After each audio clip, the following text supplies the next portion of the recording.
Sahabat yang dikasihi oleh Tuhan Yesus Kristus, mari sekarang ini kita berdoa. Kami mempersiapkan diri mendengar kebenaran firman-Mu. Nyatakanlah kebenaran sabdamu kepada kami. Kami mohon dalam nama Bapa, Putra, dan Roh Kudus. Amin. Sabda Tuhan terambil dari kitab Keluaran 13 ayat yang ke-21 sampai dengan yang ke-22.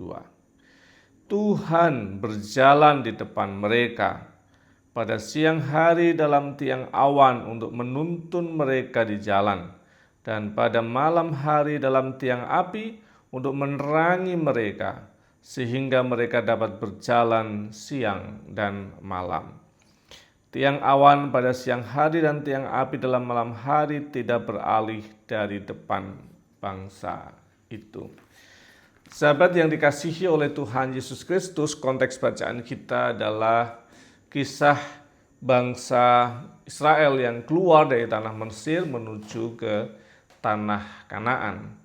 Dan yang perlu kita sadari dan perlu kita ketahui adalah mereka belum pernah survei sebelumnya.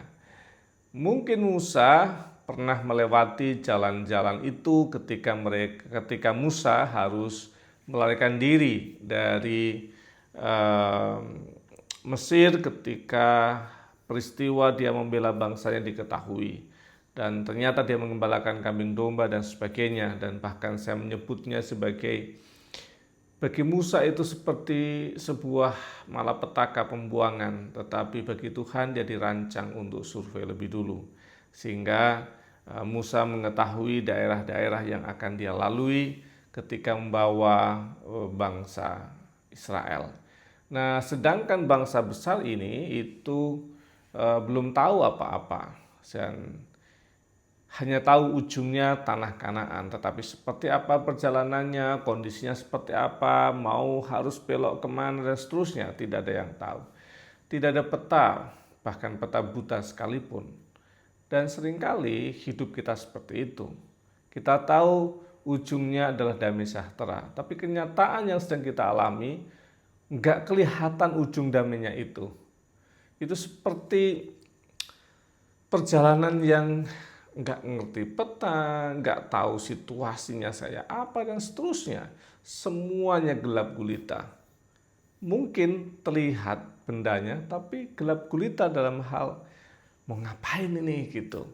Dan kadang-kadang hidup kita juga seperti itu. Nah, dalam situasi yang Tuhan katakan, pergilah, keluarlah dari tanah perbudakan menuju ke tanah perjanjian, yang jalannya itu tidak ditunjukkan situasi realnya. Tuhan hadir menyertai dan menolong umatnya. Dalam bentuk apa? Di waktu siang hari, Tuhan hadir dalam rupa tiang awan yang menutupi terik matahari sehingga mereka cukup untuk berjalan di siang hari tanpa terkena panasnya terik matahari. Yang kedua, di saat malam hari Tuhan hadir dalam bentuk tiang api, dan itu sebuah simbolisasi bahwa Tuhan bisa hadir dalam bentuk yang berbeda, tetapi kehadirannya tetap. Bisa saja bentuknya tiang awan karena situasinya membutuhkan tiang awan. Bisa saja hadir dengan tiang api karena situasinya membutuhkan tiang api. Jadi Tuhan bisa hadir dengan bentuk yang beda-beda bersama kita. Dan yang penting hadirnya tetap sama. Nah, yang berikutnya lagi, dia ada di depan, bukan di belakang, bukan di tengah. Dia di depan mengawali semua jalan. Sehingga kalau ada sesuatu yang tidak beres dengan jalan itu, dia udah beresin dulu. Jadi dia ada di depan kita sehingga kita melewati langkah-langkah yang sudah Tuhan tempuh untuk kita. Jadi bayangkan sahabat yang dikasih Tuhan, kita jalani hidup dalam segala tantangan ini. Bayangin dia udah lebih dulu depan kita, beresin semuanya. Kalau ada bahaya, udah beresin sebelumnya. Kalau ada jalan yang nggak rata, Tuhan upayakan jadi rata buat kita, dan dia beresin dulu. Sehingga waktu kita jalan, itu kondisinya jauh lebih bagus daripada kondisi yang Tuhan lewati. Bayangin dia beresin dulu, sehingga apapun susahnya kita hari ini, atau jalan kita yang mungkin sedang tidak baik-baik saja, dia sudah beresin lebih dulu. Tuhan jalan di depan kita. Sahabat, mari kita rasakan penyertaan, pertolongan, dan Tuhan yang lebih dulu beresin jalan kita di masa depan. Tuhan Yesus memberkati. Amin. Mari kita berdoa. Bapa kami yang di surga, dikuduskanlah namamu, datanglah kerajaanmu, jadilah kehendak-Mu di bumi seperti di surga.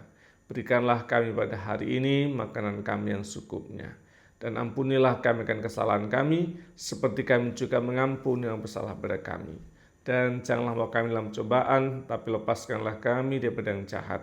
Karena Engkau yang punya kerajaan dan kuasa dan kemuliaan sampai selama-lamanya. Amin.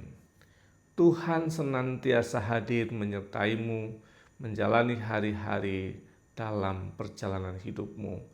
Dalam nama Bapa, Putra, dan Roh Kudus. Amin.